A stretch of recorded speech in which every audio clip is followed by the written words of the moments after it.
Personal loan personal loan की requirement कभी ना कभी किसी ना किसी कारण सभी को पड़ जाती है। और इस पर्सनल लोन के लिए कौन कौन से ऐसे डॉक्यूमेंट्स हैं जो आपको बैंक को देने ज़रूरी होते हैं।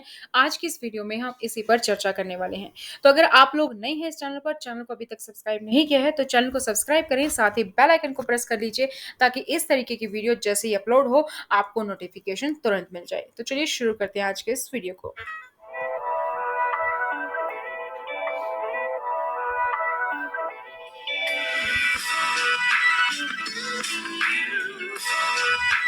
नमस्कार दोस्तों, स्वागत है आपका आपके अपने यूट्यूब चैनल एजुकेशन एंड सरकारी डॉक्यूमेंट्स पर, जहां पर हम आपके लिए बात करते हैं एजुकेशन में स्कूल कॉलेज एडमिशन से लेकर जॉब तक के बारे में। और इसके अलावा सरकारी डॉक्यूमेंट्स के बारे में हम बात करते हैं और साथ ही गवर्नमेंट स्कीम्स के बारे में भी आपको इन्फॉर्मेशन देते हैं। तो आज इसी तरीके की एक वीडियो आपके सामने हाजिर है, जहां पर मैं आपको बताने वाली हूँ कि अगर आप पर्सनल लोन के बारे में सोच रहे हैं तो वो कौन से डॉक्यूमेंट है जो आपको बैंक को प्रोवाइड करने पड़ेंगे या किसी एनबीएफसी को प्रोवाइड करने पड़ेंगे। तो चलिए शुरू करते हैं वीडियो। सबसे पहली बात आती है, जब भी हम लोन की बात करते हैं या किसी भी चीज़ के बारे में बात करते हैं तो केवाईसी डॉक्यूमेंट्स की, यानी कि know your customer. Know your customer KYC documents में दो डॉक्यूमेंट सबसे ज़रूरी होते हैं, एक होता है आपका आईडी प्रूफ और एक होता है आपका एड्रेस प्रूफ।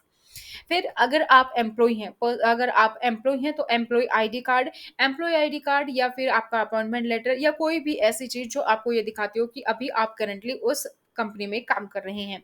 आपकी लास्ट 2 या 3 महीने की सैलरी स्लिप्स, ये डिपेंड करता है बैंक पर कि बैंक कितने महीने की माँगता है। ज़्यादा से ज़्यादा 3 और कम से कम 2 महीने की सैलरी चाहिए होती है। कई बार बैंक आपसे लास्ट के 3 महीने की बैंक स्टेटमेंट या लास्ट 6 महीने की बैंक स्टेटमेंट भी माँगता है, जिसमें कि आपका सैलरी अकाउंट है। तो ये डॉक्यूमेंट्स आपको चाहिए ही चाहिए होते हैं। अब इन डॉक्यूमेंट्स पर एक-एक करके नज़र डालते हैं। सबसे पहले है प्रूफ ऑफ आइडेंटिटी, पीओआई, यानी कि आईडी प्रूफ। आईडी प्रूफ में आप अपना पैन कार्ड दे सकते हैं, पासपोर्ट दे सकते हैं, आधार कार्ड दे सकते हैं, वोटर्स आईडी कार्ड दे सकते हैं, ड्राइविंग लाइसेंस दे सकते हैं। इब अगर हम बात करें एड्रेस प्रूफ की, तो ऐसा कोई भी आईडी प्रूफ जिसमें कि एड्रेस था वो आप दे सकते हैं as a address proof. Ration card आप दे सकते हैं या फिर कोई भी यूटिलिटी बिल, जैसे कि टेलीफोन बिल है, इलेक्ट्रिसिटी बिल है, water bill, gas bill, property tax receipt, ये बिल भी आप दे सकते हैं। एलआईसी पॉलिसी अगर आपने करवा रखी है तो उसकी रिसिप्ट भी आपके एड्रेस प्रूफ में काउंट होती है।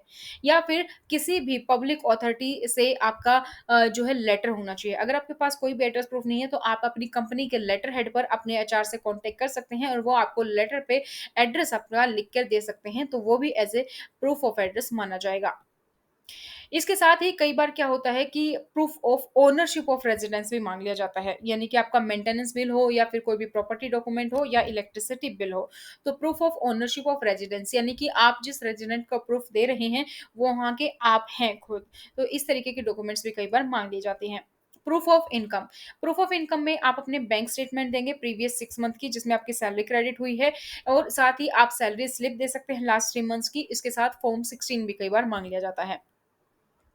प्रूफ ऑफ जॉब कंटिन्यूटी में आप अपना एम्प्लॉय सर्टिफिकेट दे सकते हैं, करंट एम्प्लॉयर का एक्सपीरियंस लेटर, रिलीविंग लेटर, अगर आप अपने प्रीवियस कंपनी से गए हैं तो वो छोड़ के वो अपॉइंटमेंट लेटर दे सकते हैं। और अगर आप सेल्फ एम्प्लॉयड हैं तो उस पर नजर डालेंगे। इससे पहले मैं आप लोगों को इन्फॉर्मेशन दे दूं कि आपने देखा होगा कि कई सारी बैंक एप्स में ऑटोमेटिकली लोन के लिए भी आता है और कई आपको ऑफर भी देते हैं कि आप इतना ऑफर पे ऑलरेडी अवेल्ड हो। तो अगर वहाँ पे भी जाकर अप्लाई करते हो तो वो सिर्फ़ आपकी एक लिमिट दिखाता है कि आप मान लीजिए 1 लाख या 2 लाख तक आप का प्री अप्रूव्ड लोन है, उसके साथ आपकी ईएमआई भी आपको दिखाई दे जाती है। लेकिन जैसे ही आप उसको अप्रूव करोगे, अप्लाई करोगे उसके लिए, तो तब भी आपको डॉक्यूमेंट्स देने की रिक्वायरमेंट होगी ही होगी।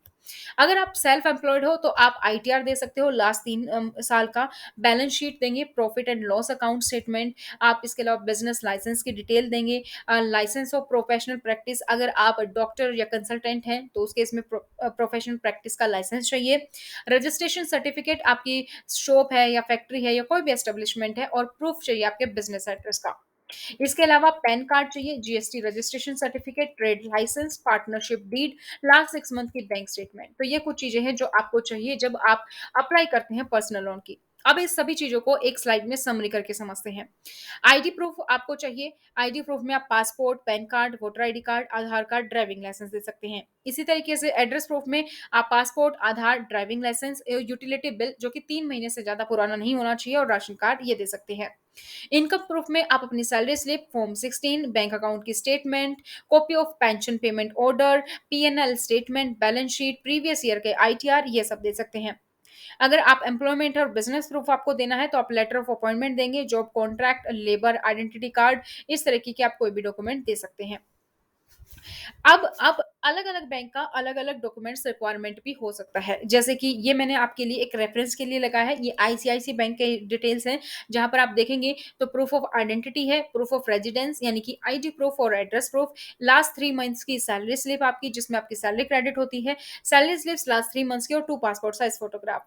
इसी तरीके से लिस्ट दी गई है सेल्फ एम्प्लॉयड की। तो अगर आप किसी स्पेसिफिक बैंक के बारे में देख रहे हैं, तो स्पेसिफिक बैंक के बारे में जानने के लिए आप मुझे नीचे कमेंट सेक्शन में कमेंट भी कर सकते हैं और स्पेसिफिक बैंक की वेबसाइट पे जाकर भी डिटेल्स देख सकते हैं। हालाँकि सभी जो डॉक्यूमेंट्स हैं वो मोर एंड लेस सारे सेम ही होते हैं। ID proof, address proof, passport size photograph, salary slip और बैंक की स्टेटमेंट। ये इनकम वालों के लिए, सैलरीड पर्सन के लिए फिक्स टाइप ऑफ डॉक्यूमेंट्स हैं, जो आपको हर एक बैंक में ज़रूर होंगे। बस ज़्यादा से ज़्यादा फ़र्क होगा, कहीं पर 2 महीने की सैलरी स्लिप तो कहीं पर 3 महीने की सैलरी स्लिप आपको देनी होगी।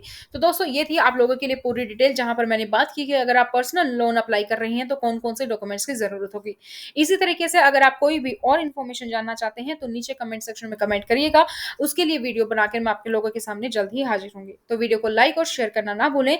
साथ ही चैनल को सब्सक्राइब करके बेल आइकन को प्रेस कर लीजिए ताकि जैसे ही नई वीडियो अपलोड हो उसकी नोटिफिकेशन आप लोगों को मिल सके। तो आज की इस वीडियो में इतना ही। साथ ही सोशल मीडिया पर आप मुझे फॉलो कर सकते हैं। इंस्टाग्राम, टेलीग्राम, फेसबुक, ट्विटर का लिंक नीचे डिस्क्रिप्शन बॉक्स में है।